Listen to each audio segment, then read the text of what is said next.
Good morning, everybody. Yeah, I have a skill to pick up topics that make Michael happy. That's very nice. Yeah, hi Michael too. So you skipped right in front of my things to talk about because welcome everybody to the Device Dojo. I'm Joseph, and this is where we tackle the practical side of securing connected devices, from over-the-air updates and fleet management to the broader challenges like incident detection and response, compliance, encryption, and more, and always actionable and hands-on. Brought to you by Northern Tech, the makers of Mender.io. Let's get started as usual. So, where are my slides? They are here. So, I already told you what we're about. If this is not your first ride with me, then you probably already know. As I said, the key point about the Device Dojo is that it should help you making more secure connected devices. So far, I'm focusing on tutorials, but we've had one actual live office hour section and already with Michael at the Embedded World, and there's definitely more to come. So, what are we talking about today? U-boot, and it's not the German pun, obviously, but it's been written by Germans. So, what is it all about today? First of all, if you boot a connected device, or if you boot any device, an embedded device, what people think that happens is this. You turn it on and it does something. And as long as your device is really, really simple, it actually is like this. So if you've got like one of those tiny, fancy 8-bit microcontrollers with like 100 bytes of storage, yeah, well, you turn them on, and they start running their firmware, and everybody's happy. In reality, unless you're doing exactly that, something like this actually happens. So you power it on, and then a bootloader starts up, and it does a couple of things. It does hardware initialization. It checks if there is a sensible application around. If it is there, then it loads that application and can kick it off. The bootloader is often involved with some form of updating, like on a microcontroller, you would sometimes do some magic, set some flag, or hold some button for the bootloader to get into a flashing mode. Then you can write the firmware. If you're on a more elaborate system like Linux, where you do AB, like with Mender, then the bootloader is involved in the switching of the partitions. So it's one of the center pieces of every device startup. So what is U-boot? For those of you affiliated with German, it is actually also the word for submarine, because it's under the sea, underwater, and boot is also a boat, like the boat.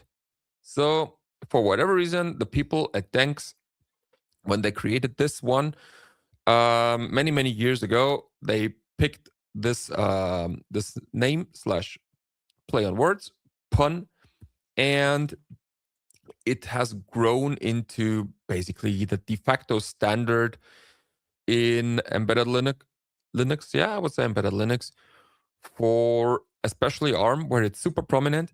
It actually, to my knowledge, its first ancestry is in PowerPC. Some of you might have never heard of this one by now, but it's also very popular on RISC-V, on MIPS. You can also use it on x86, but it's, let's say, not that common there. But there are reasons why you might want to do it. Why is it so popular? It's GPL2.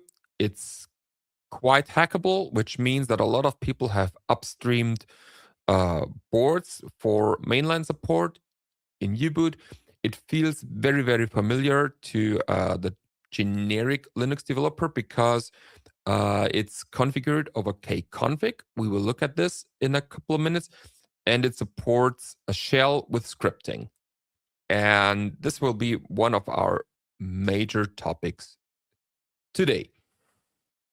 All of this popularity and hackability, unfortunately, also means that most people who make a board And especially if that board is not being sold independently.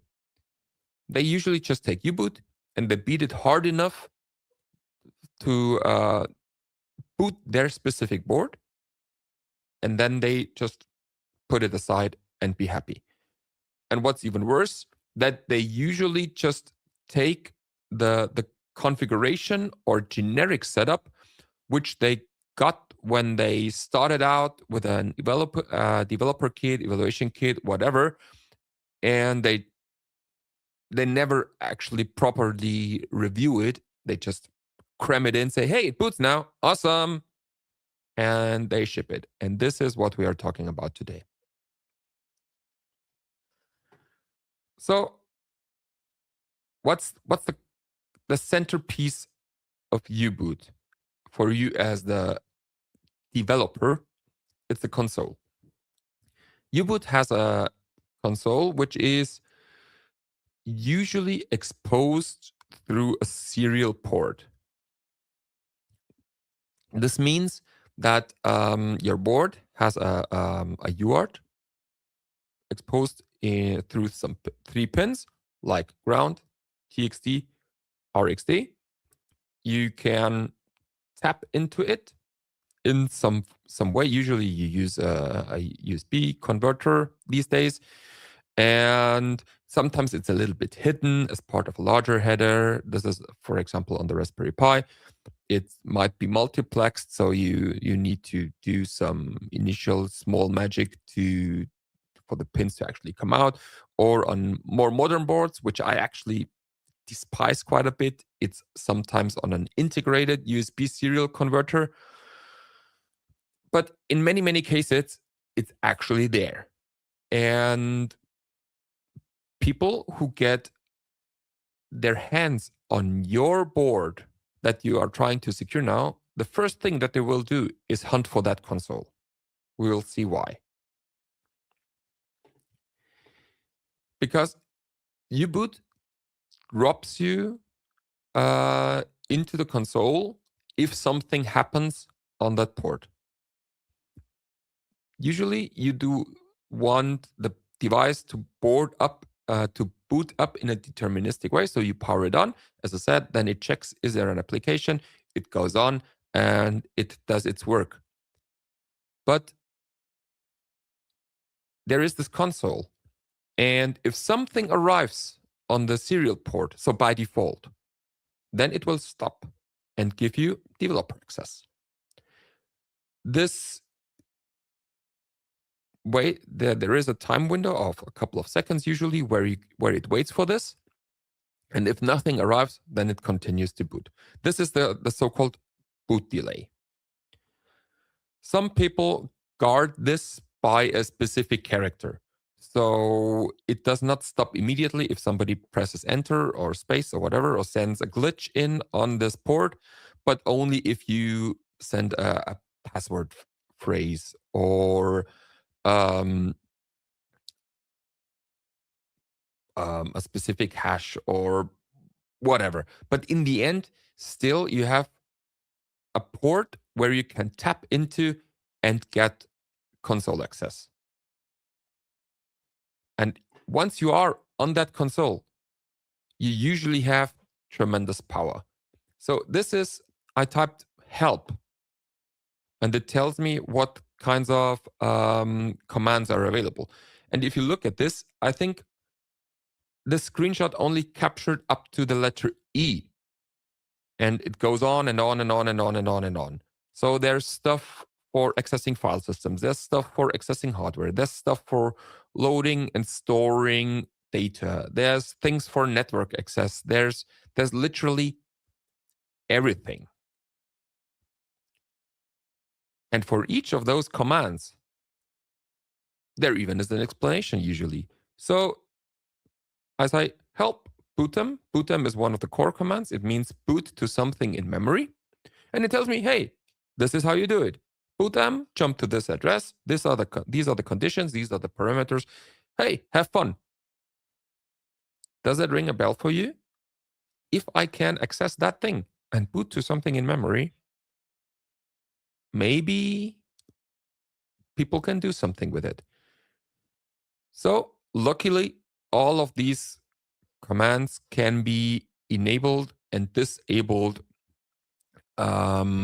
individually. I told you, U-boot has a kconfig configuration surface.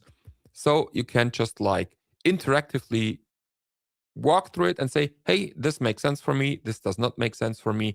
Enable this, disable that. I think we should have a short look at this now.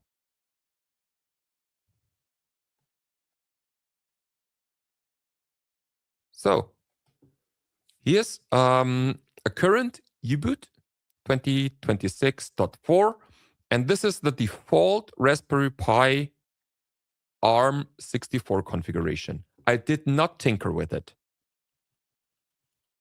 Let's look on what's going on there. So console is enabled.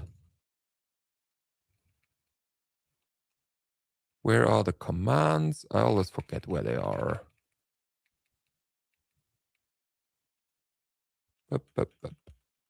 Command line interface. Here it is. Exactly. So what do you want?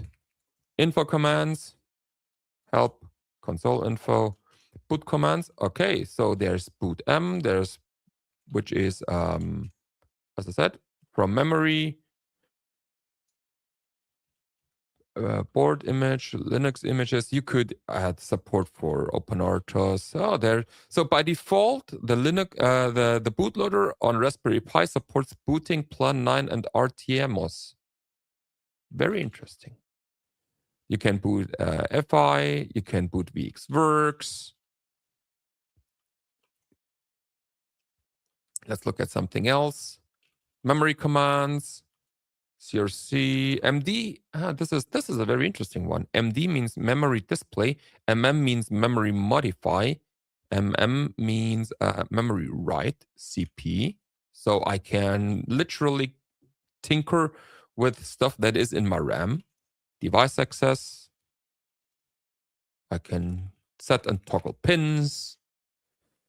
I can run the network. I can pull things from a boot server. So for a device which is meant to do something deterministically, I would say that's quite a mouthful, right? And it gets even worse. Let's get this one back. And let's talk a little bit more about it. On top of this, there is the environment. I thought I had a slide here. Too bad, which I do not have. So the environment is very, very similar to NM. To be honest, I don't know NM right now, but I can look it up. We're flexible here. Memory commands, NM, help. Memory modify constant address. MM is auto-incrementing address. Thanks for asking. By the way, if you want to discuss more on this, remember that we have the Mender Hub, where I'm happy to tackle interesting questions. Okay, so the key point about the environment is that as opposed to the Linux environment, where you can have usually just like variables, say TTY is blah, or username is blah, path is blah. In U-boot, it basically means everything. So it can hold, we're going to do these two things backwards. So there's scripts in there which can do basically everything. They can, the environment can be usually modified from the U-boot command line. So whenever I do a variable assignment, then it gets written into the current live environment. It can even be live patched by U-boot when booting up, depending on whatever logic it has integrated, or based on device tree, things like this. And it can also be modified from the Linux userland. So basically, everything that defines how U-boot behaves or what it can do is in some way related to the environment. And this can be persisted in many, many ways, either as raw flash writing with a redundant partition, as a file, somewhere on X, somewhere, blah, blah, blah, blah, blah. So this environment is the centerpiece of what will happen when your device boots up, because it holds the boot arguments or usually holds the generation of the boot arguments. They are often created dynamically. It holds the boot command, which is executed, which defines what is actually happening. And if somebody wants to tinker with it, they can do it there. And a lot of people actually hide many, many things in there, which I consider somewhat unfortunate.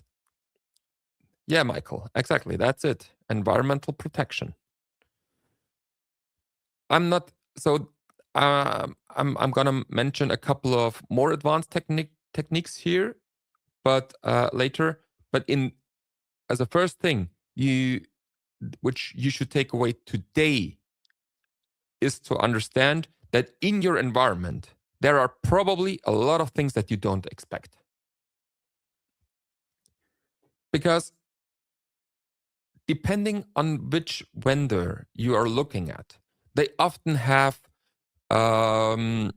logic like check MMC first, then check USB, and then actually just boot from eMMC. Or if some jumper is set, do this. And this is often patched at build time into the default environment, because they want to make sure that you as the developer, whenever you touch their evaluation kit, that you are able to boot in some way. And this is the problem that many people don't realize. You take the default bootloader by them, and then you say like, okay, I just need to make this little tweaks in order for it to boot on mine. Hey, I'm good. And then you leave in all of these things. After the U-boot, even if you made it through there successfully, on recent U-boots, there's a distro boot script. This comes after U-boot. And in there's a lot more magic. So I'm not going to tell you where I got this from, but if you look up the slides later, or if you zoom in, whatever, then you can see, hey, if boot mode is set to A, then load from there. If boot mode is set to B, load from somewhere else, and so on and so on. So the only thing I actually need to do if I want to basically boot random stuff on a board is, hey, I get into the U-boot console, I set one variable, kick off the boot, and I'm good. Let's look at the real U-boot now. Because, as I said, things are even worse. Move here, add to stage. So this is a default configured U-boot, an older one, because this was just the build I happened to lay around on a Raspberry Pi 4. And I already told you, there's a lot of stuff in there. We can also look at the environment for a second.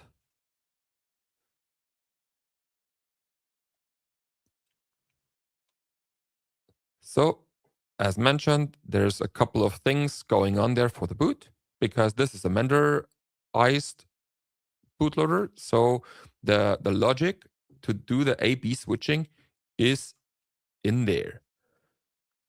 But somebody who would now ship this and expect this to be robust enough. So if somebody gets into this console, they can basically boot everything, because why?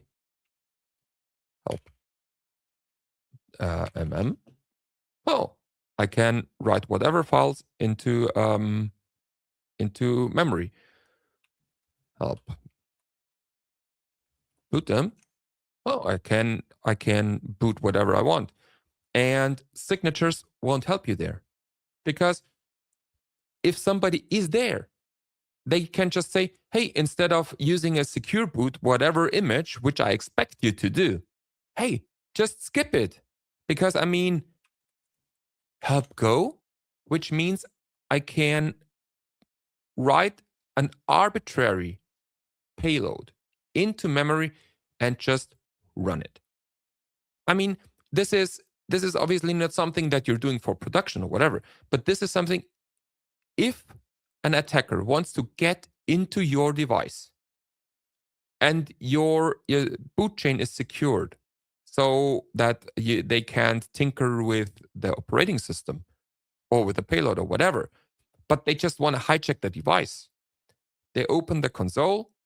They just need to know enough about the chip to get it initialized in there. They can craft an attack binary, just dump it in there and run it and work their way from there. As I said, this is not a U-boot that I made specifically vulnerable. This is the default. The default of most U-boot configurations that I know about is allowing all of this.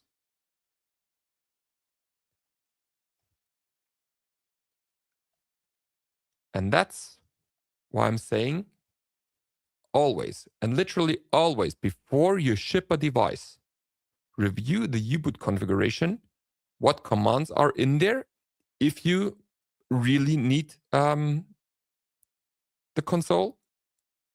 Remove everything that is not required for your actual boot flow.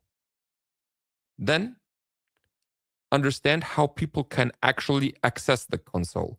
So, I mean, if you're looking at the device which has the U-boot console, then it means that the attacker has physical access to the device. If we're talking about a device which is constructed in such a way that once it is physically accessed, it is broken anyways, well, then you can skip all of this. Because, example, if you're working on the control mechanism for a nuclear power plant, and it is not connected, it's just a U-boot which is sitting in there. Hey, if somebody has gotten into your power plant and can get onto the UART pins there, then I'd say you have a different problem. If the U-boot is in your car's engine control unit, then I actually expect people to be able and touch it. So U-boot is a prime example of knowing your attack vector. So there was the question if the modifications are applied transient or not.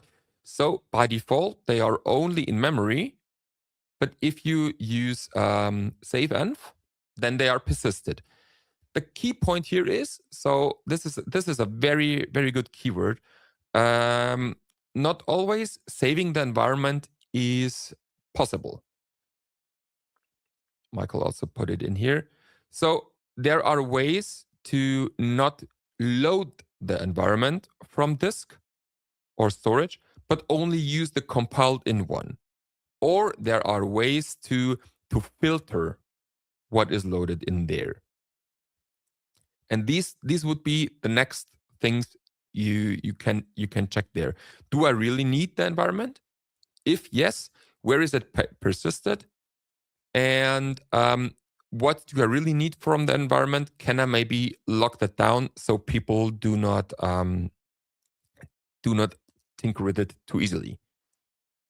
But the key point is know your attack vectors and consider disabling the console altogether.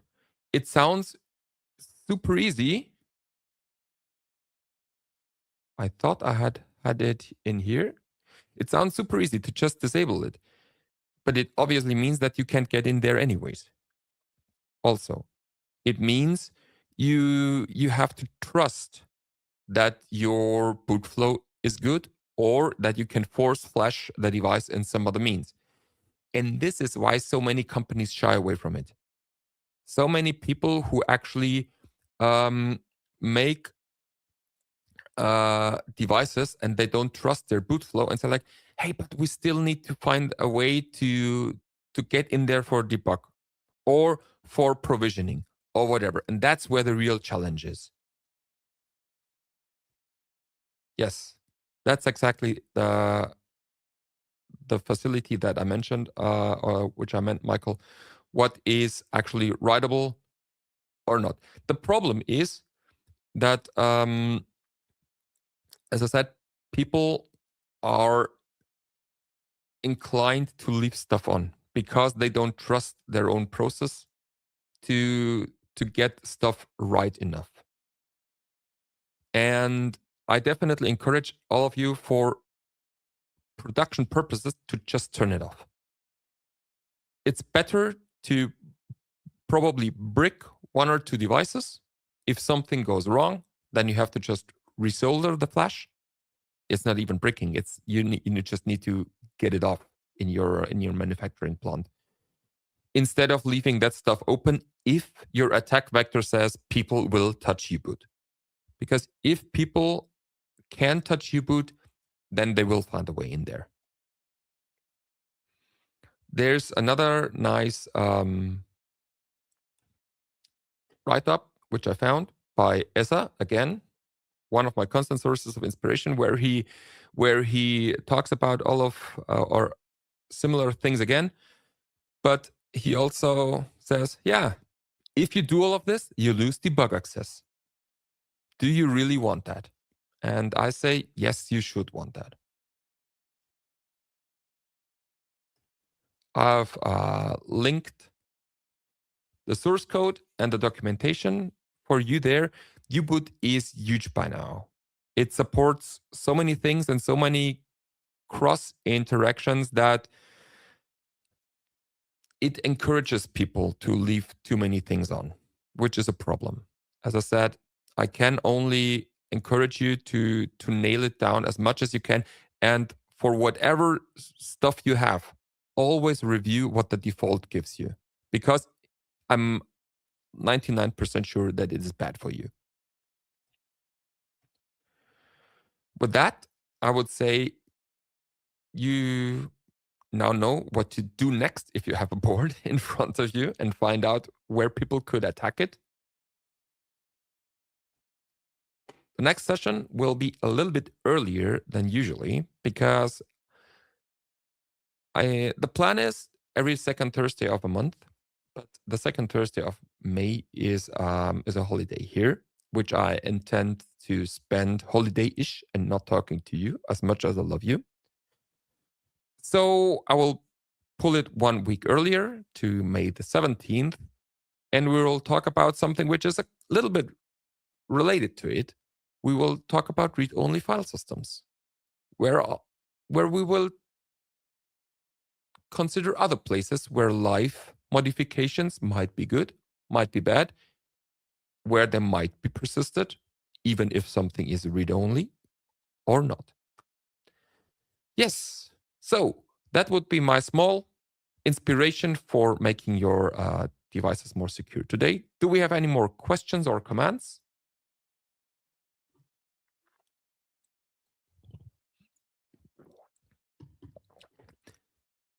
Because if not, then thank you everybody for joining me. That's it for today's DeviceDojo. And of course, hit subscribe if you don't want to miss out on the next session. Drop a comment below. Can be questions, what we covered today, questions about anything else, ideas for future episode. And I always love to hear from you. If you're interested in implementing professional OTA updates for your own projects, which might relate to the environment here, check out Mender.io because they sponsor all of this stuff, which helps you, hopefully. And the links are in the description. And see you around in the next episode. Thank you, Michael. Thanks for joining me so many times and always being very, very interactive. See you the next time.